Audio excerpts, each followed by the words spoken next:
much if anything's happened in the state of Missouri in the last 40 plus years, Bob Priddy's either been there, been behind being there, or has reported on it in one way, shape, or form or another. You know, he ran Missouri Net's news department for years. He retired there in 2014. Everybody knows Missouri Net as a child. I remember listening to it on the radio every day, listening to my favorite things, which is Across Our Wide Missouri, which if you have not read Bob's books, I think there's 5 of them. Is that right? Yeah, 5 books. Across Our Wide Missouri, they're the greatest short stories about the history of this state, and I highly recommend it. He's got a more recent book called The Art of the Missouri Capitol, a history in canvas, bronze, and stone, and he has been a tireless advocate for Missouri history and a tireless advocate for our state capitol, which is obviously kind of the landmark of our county and our community. But today I'm going to introduce him to talk a little bit about not the state of Missouri quite so much as the county of Cole. It's my pleasure to introduce Bob Priddy.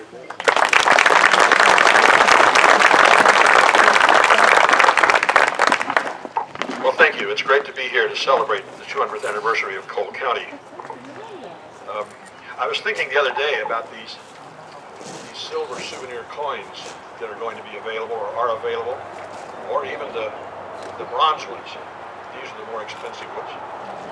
But I was interested in thinking about how these silver coins that are being sold to commemorate 200 years of Cole County history, what they would have meant to the people who settled here in the early part of the 19th century. If somebody had one of these coins, they would have been pretty wealthy in those days. 1810 and 1816 are 2 years that are important for us to consider here today to begin with. 1810 was the year that the first white settlers, mostly, if not all, from Kentucky, took up permanent residence south of the Missouri River and west of the Osage. And 1816 was when a group of Tennesseans decided that this would be the place that they would settle. A lot of people think that the soil had been pretty well exhausted in Tennessee and Kentucky. And after this became American territory, that unstoppered the great bottle that let people come into this part of the country. Let's remember that in 1810, this wasn't Missouri. It was still upper Louisiana. Lewis and Clark had passed this very location on this very day just 6 years earlier. Missouri's first newspaper was still 2 years away from being published in 1810. A dozen of the 56 men who signed the Declaration of Independence were still alive at that time. 8 of the 48 men who signed the Articles of Confederation were still alive. And 18 of the 39 signers of the Constitution were still with us, including President James Madison, the father of the Constitution, who was in Washington at this time, and his vice president, Elbridge Gerry, one of the men who signed both the Declaration and the Articles of Confederation. He refused to sign the Constitution because it didn't have a Bill of Rights, which Madison then took care of shortly afterwards. His name is still part of our current political situation. When people talk about gerrymandering, they're talking about Elbridge Gerry.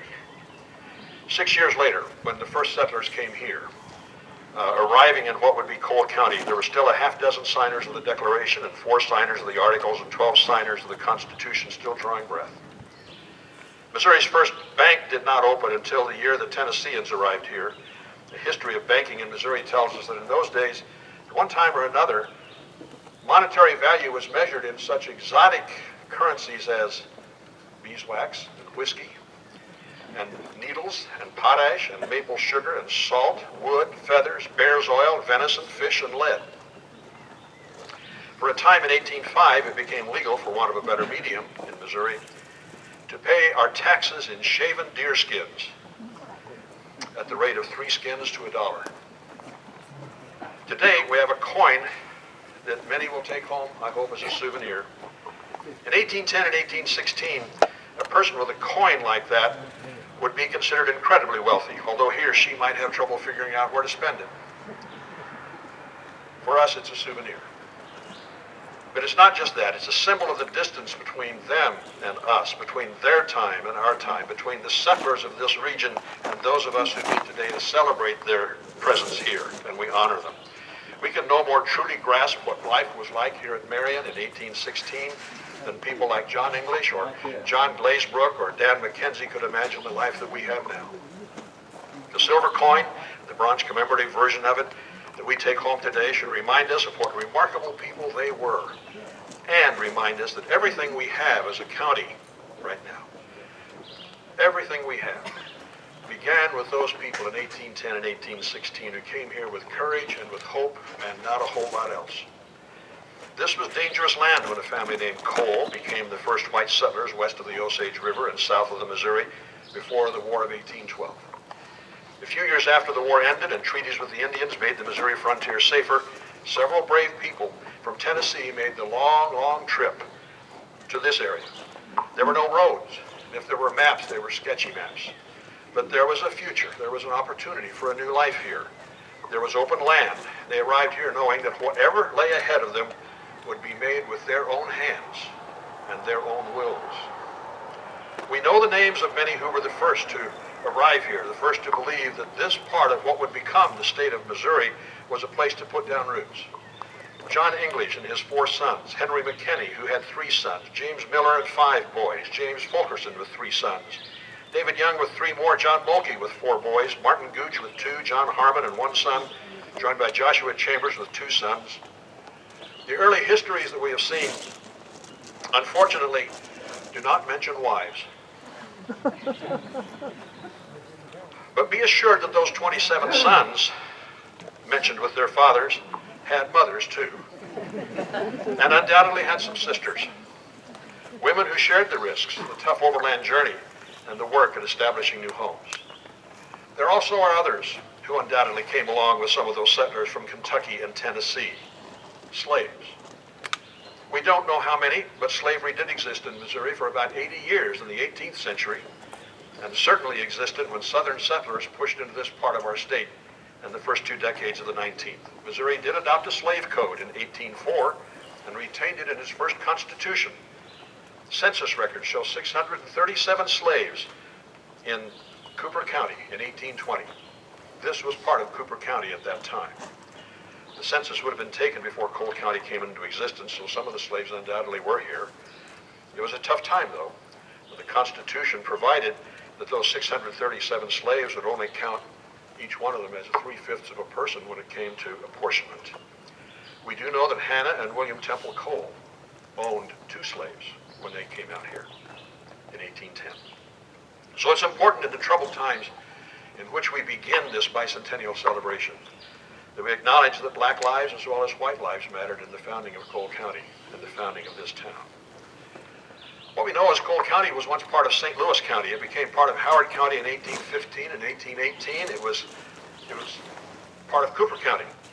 The first county seat in what became Cole County was at Hannah Cole's cabin in Boonville. Then 200 years ago, Cole County was carved out of Cooper County, and this area that we're meeting today became the first county seat of Cole County. There were enough settlers in it that they could have a town laid out. And they would then name that town for a Revolutionary War hero, Francis Marion, who was known in South Carolina as the Swamp Fox, because he came out of the swamps to wage a guerrilla warfare against the British troops during the Revolution. And the better part of 200 years later, when the Green Berets were formed, Francis Marion was considered one of their founding spirits. William and Daniel Mackenzie platted the town in 1820. Dan Mackenzie had a store. E.B. Hollingsworth opened a hotel. Joshua Chambers had a horse-powered mill here. The blacksmith was John L. Glazebrook, and there was a colored freeman by the name of Cato who ran a dram shop, tavern we call it today. One account says English built the first brick house in Marion, in the county, although back in the mid-30s when James Ford wrote his history of the county and the city, there's a photograph in his book of a brick house built by Paul Whitley near Sandy Hook, and claims it was the first brick house. Whitley was the first county sheriff. We have an impersonator over here of Mr. Whitley, by the way. English's home was the location of the first meeting of the Cole County Circuit Court 2 weeks after the bill establishing Cole County went into effect on January the 1st of 1821. The first meeting of the Cole County Court, the predecessor of our present county commission that Sam heads, was on April 2nd, 1821. It was at English's house, and John Vivian, James Stark, and Jason Harrison were the first administrators of the new county, appointed by Governor McNair, our first state governor. The county's first state senator was a Revolutionary War veteran who ran a tavern or a dram shop, a bar, James Hunter. English became our first state representative. The first jail cost $690. It was put up at Howard's Bluff, just down the road a little ways here, the same year that a road was authorized from Marion to the new city of Jefferson. 2 years later, in 1825, the first courthouse was erected, also up on that hill. The cost was $748. By then, it was former Sheriff James Whitley, or Paul Whitley, who installed a brick floor, doors, and windows in that building. The first school in Cole County was opened in March of 1827 in the courthouse, and the first pupils were the children of Jason Harrison, James Miller, and other early settlers of Marion, and 20 grown men and women from Cooper, Boone, and Howard counties. Couldn't read or write, and they decided to come to school to learn. In 1823, Marion resident William Taylor was granted $59 from the county treasury to pay for food and clothing and nursing and other things for the first child who was named a ward of the county. The child's name was an interesting combination, Marion Cole.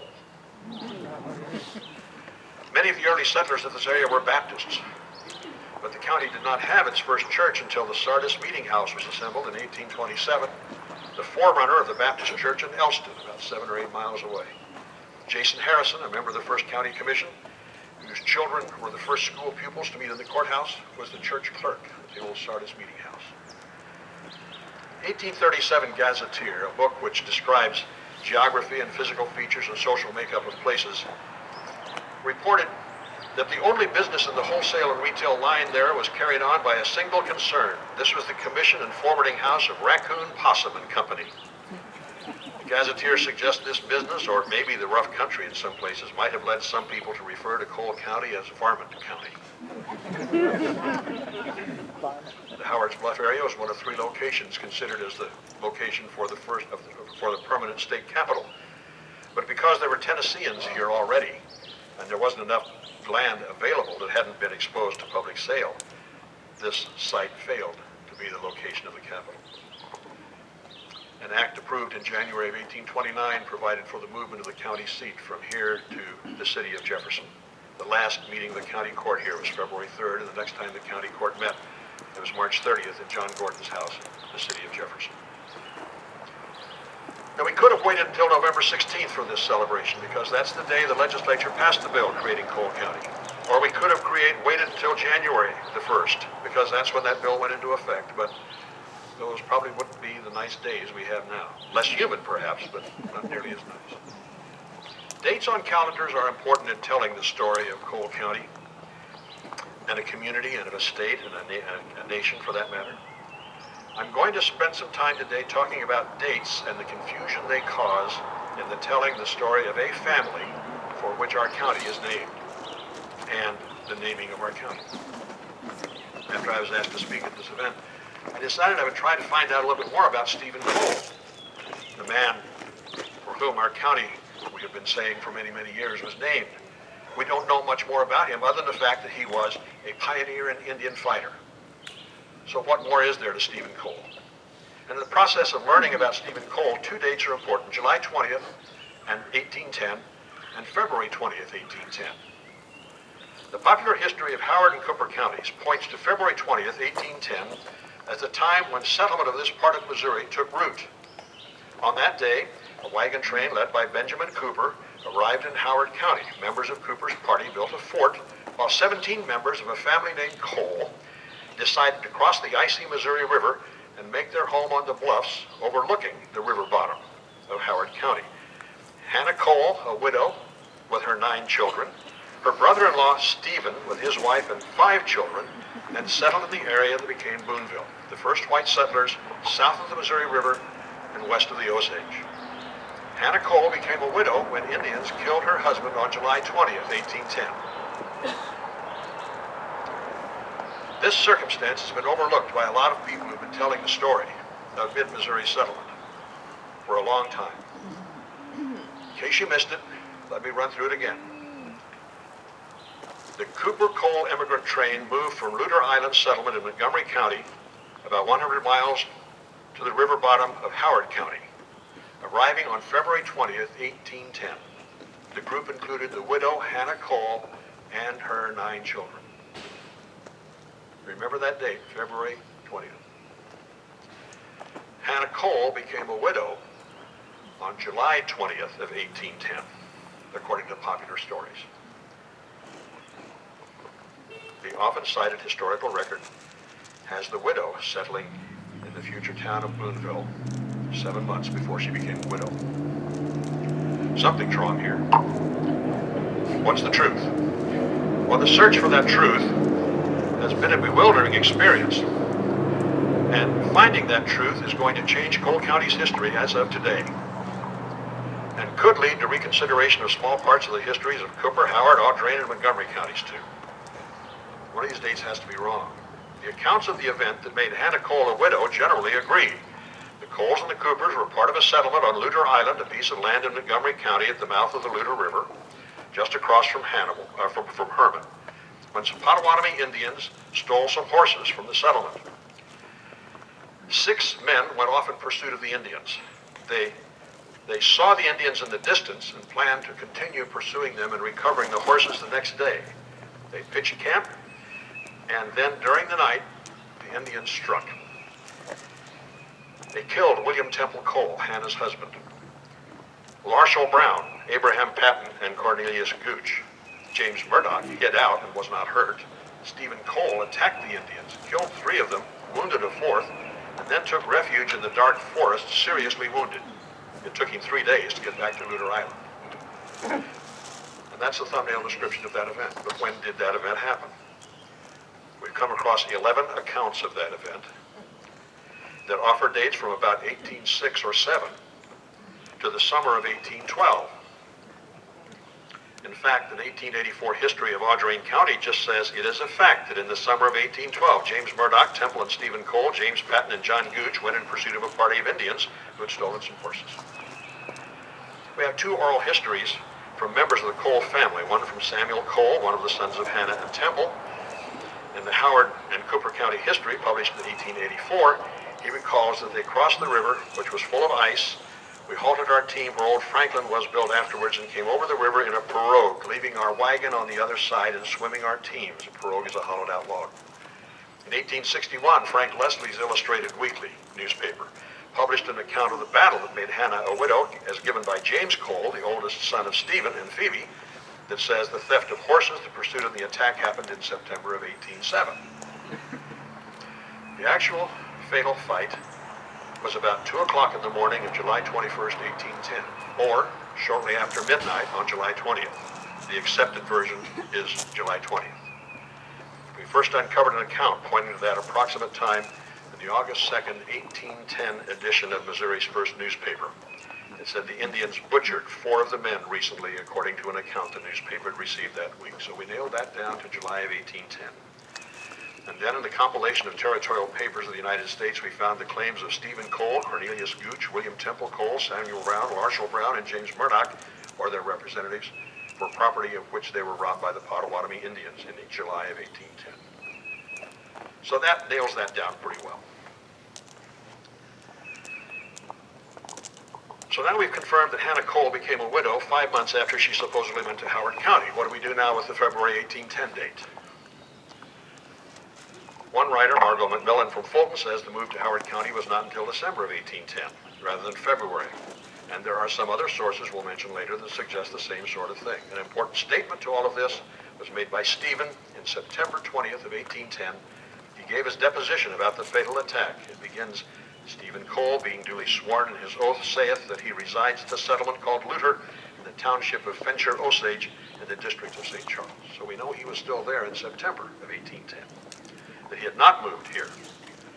In fact, in June, some family lore tells us, Stephen and Temple Cole, along with Nathan Boone, Daniel Boone's son, had been appointed as jurors for the October term of the Court of Order sessions in St. Charles. And there's some indication he was still living in the Luther Island area as late as April of 1811. Henry Brackenridge, who made the first big tour of this western part of the country, reported in his journal on April the 11th that they met a very interesting man who was paddling on the river with 2 young boys upstream. And he told them stories about the Indian attack of his party. And it could only be Stephen Cole, although he didn't mention his name. A couple of family researchers for the Cole family have suggested Stephen actually was maintaining 3 homes by then. One in central Missouri here, the one on Luther Island, which the family had during the farming season, and then another one in the lives on the Gasconade River where saltpeter was mined. That's why he told Brackenridge, Stephen did, that he resides on the Gasconade during that encounter that they had. So we put all these circumstances together. We can create a justified alternative to the traditional story of this part of the Cole family. So let's begin by acknowledging the Coles and the Coopers might have been adventurous, entrepreneurial, and certainly hardy people who believed their better lives could be found in the Boonslick country. They were all of those things, but one thing they were not, two things they were not: foolish and desperate. If the Cooper immigrant train did reach Howard County in February of 1810, the Coles were not with it. But traveling separately might not have been an option for the Coles, so it is likely the Coopers and the Coles did travel together, but later in the year. Why? Because of children and Indians. Different genealogy charts have different birth dates, but the one we will use here says that Hannah's oldest child, James, would have been 21 in 1810. Their second son, Halbert, would have been 16, but the other 7 children, Stephen would have been 11, Samuel 10, Jane 8, Martha 6, Nancy 4, William Jr. 2, and Phoebe, probably named after Stephen's wife, the other Stephen's wife, was less than 1. Stephen and Phoebe's 5 children, James, Rhoda, Mark, Mary, and Eleanor, would be 8, 6, 4, 2, and 1 or less. That's 11 children, 11 years old or younger. 6 of them 4 or younger, and 2 close to being newborns. Would you travel 100 miles, almost all of it on foot, on something that was no more than a trail, not a road, to a place with no shelter at a time of year when game was scarce and food-bearing plants were not to be found, with 11 children that young? Would you, upon arriving at the destination, promptly climb into a hollowed-out log with 16 other people and cross the Missouri River with ice on it, making your horses swim alongside, and then have the horses standing with you on the icy south shore with temperatures no better than 20s or 30s, you know February, and no shelter? Would you embark on such a trip across the river knowing you were leaving your wagon behind, and in the wagon were food, blankets, and tools in February? Sam Cole remembered that Temple and Stephen had scouted the area south of the river in the spring of 1810, before the fatal Indian attack. So they had an idea what was over there, and maybe they might have even put together some kind of a little shelter that people could use when they got there. If we're to believe Samuel Cole's account, more than 50 years later, the Cole family wound up on the south side of the river without food, without shelter. Supposedly the first thing they did was build a shelter, one big enough for 17 people. Did they bring axes and saws with them in that pirogue when they came across the river? It would have been pretty crowded. The stories of Samuel Cole crossing the river when he was about 10 years old and remembering that event about 60 years later, and James Cole recalling in 1861 a battle that he thought was fought in 1807, a year before he was born, or perhaps even conceived, are reminders that oral history, while valuable, can be flawed. Furthermore, would you, only a few months after Indians had killed your husband and 3 of your neighbors, set out on a winter trip like that with only yourself and 3 other adults to travel 100 miles through territory you knew had hostile Indians in it? Strength in numbers is important in situations like that. So the Coopers and the Coles did travel together sometime later in 1810, but not in February, more likely in the fall or late fall. So there's a more common sense scenario. Perhaps sometime in October, November, after Stephen had testified he still lived in Luter Island in September, the Cole families moved to the Boonslick. The kids were a little older, even Eleanor and Phoebe, the last 2, who one family genealogy says were probably born in 1810. They camped with the Coopers for a while. Stephen and maybe his older nephew, the oldest, James, would have been about 21, Halbert 16, as I said, made a pirogue. It takes time using hand tools to carve a boat out of a tree. They crossed the river. They checked out the area Stephen and Temple had visited earlier. They constructed a shelter for both families before winter really set on. When the pirogue had been carved and the shelter had been made, that's when the Cole family went to the south side of the river. We don't have any real written accounts of this. It's all memories, the oral tradition that perhaps has been embellished through the years. It's not a new idea. If we were to go to Briscoe Cemetery in Cooper County and visit Hannah Cole's grave, we would find a plaque, part of which reads, in either the fall of 1810 or sometime early in 1811, Hannah and her 9 children came with the Coopers and others to the Boonslick area. One of the 2 family researchers I mentioned earlier suggests they might have waited until early 1812 after the settlement of Temple's estate. That runs counter to other historical arguments that said other settlers came in and joined them in 1811 and 1812. Stephen still had to leave to serve as Justice of the Peace back in St. Louis and St. Charles counties, a job he had held since 1813, so he was gone for quite a while, and his wife and their children were alone.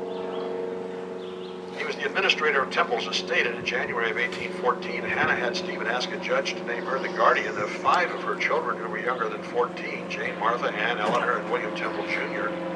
Daughter Phoebe was not included because apparently she had died, perhaps the first child who died. A few days later, 2 of Hannah's and Temple's sons, Stephen and Samuel, asked the court to make Stephen their guardian. We don't know what's going on there. Stephen Cole was a prominent citizen of the Howard-Cooper County area who helped lay out the Howard County seat in Franklin and undoubtedly watched with interest William Becknell's first trading trip to Santa Fe in 1821. One of those who watched Becknell's adventure and with even greater interest was Benjamin Cooper, the leader of the wagon train that brought these people to central Missouri. Becknell planned to return to Santa Fe in mid-May of 1822, but Cooper hit the trail with his own expedition a couple of weeks early. And with him, it appears, were 2 Stephen Coles. The second one was Temple Cole's son, Stephen's nephew. Most of the party returned in October, but not Stephen Cole and Stephen Cole. New Mexico historian Mark Simmons speculated the Coles had headed south along the Rio Grande to test the trade possibilities in El Paso and Chihuahua, while the rest of the group was concluding business in Santa Fe and ready to come back here. Several days later, they pitched camp near a small village 60 miles south of Santa Fe, across the Rio Grande River from that village. 60 miles south of Santa Fe is Albuquerque. And during the night, a party of Navajo Indians killed them, by mistake, thinking that they were Spanish people. The word didn't get back until 1824 because other wagon trains had not been going down there and back to carry the news back years since. Josiah Gregg, in his landmark book Commerce of the Prairies, published in 1844, charts the beginning of trade between Santa Fe and Chihuahua beginning in 1824 and becoming quite lucrative very soon. So that's the story of Stephen Cole, who was indeed a pioneer and an Indian fighter. But there is something Stephen Cole is not. Stephen Cole is not the man for whom Cole County was named. The truth lies in 2 articles from the Missouri Intelligencer, the newspaper published in Franklin, the first one west of St. Louis. The most important article is on the 3rd page of the April 29, 1823 edition that was part of a series of articles about Missouri counties. Cole, it reads, for one Temple Cole, who once lived near Honor Island and in hostile times lost his life by imprudence, the Indians having stolen and carried away his horses with those of other persons, whereupon to regain his property he collected 2 or 3 friends and neighbors and went in pursuit of the rogues. At length they perceived much fresh Indian sign and well knew that they were somewhere in the regions about. Notwithstanding every appearance of danger, the company struck up a rousing fire and lay down for the night, contrary to the firm remonstrance of one of the company who prudently retired to the thicket. Those who lay about the fire were attacked and slain in the night by the Indians, amongst whom was Temple Cole. The cautious man was likewise brave and terrible as the embattled elephant of old. When he saw the savages murdering his brother, he flew to his relief, but too late. With his drawn knife, he rushed into the middle of the enemy, stabbed him with such manly thrust that his knife was doubled against their bones and rendered useless then, and not until then he fled, leaving his dying companions, found safety in the forest under the cover of night. This heroic man found his way home in safety to communicate the mournful intelligence.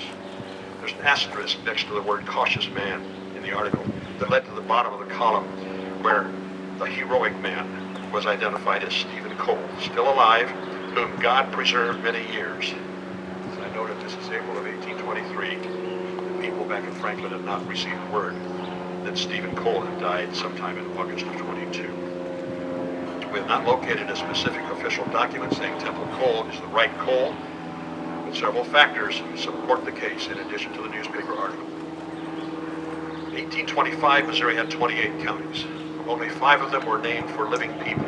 Henry Clay, a key figure in the Missouri Compromise, Presidents Thomas Jefferson and James Madison, the Marquis de Lafayette of Revolutionary War fame, who visited St. Louis in 1825, and John Scott, Missouri's first congressman.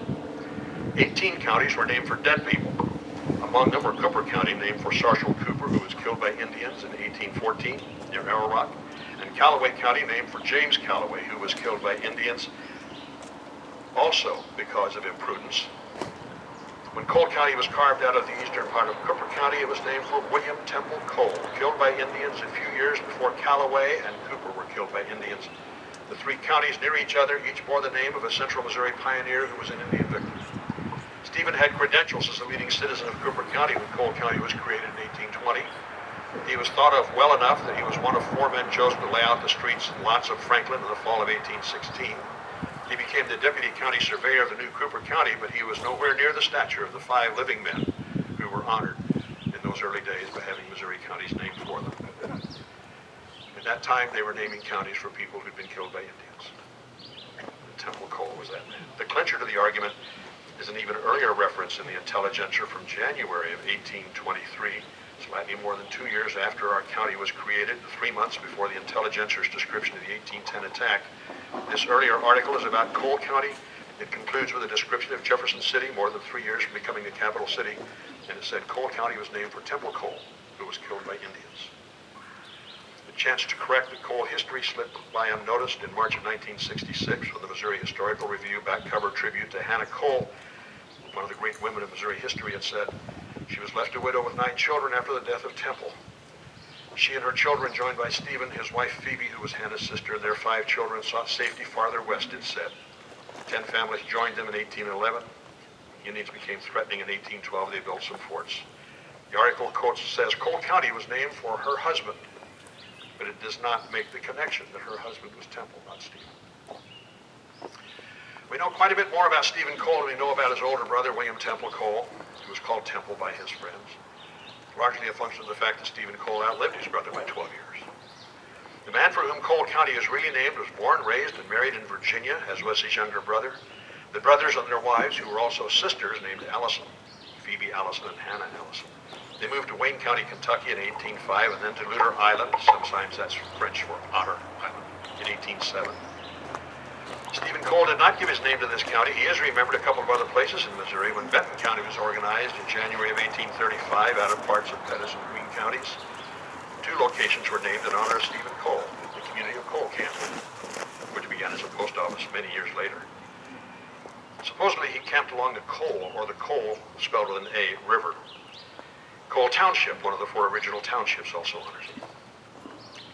So Hannah Cole, who lost a husband, a son, and son-in-law to Indians, is considered Missouri's pioneer mother, the first woman settler in this part of the state. She became outstate Missouri's first businesswoman, to which she was granted a license to run a ferry across the river. Her cabin became the site of a fort that became the community center designated by the legislature as the county seat of Cooper County, the town of Boonville. In 1825, she built a cabin on some preempted land south of town, and she lived out the rest of her life there with her slave Lucy until she died in 1843. One person suggested while I was doing all this research that really Cole County should have been named for Hannah Cole, not for Stephen or Temple. We do have a county named for a woman, just one, St. Genevieve.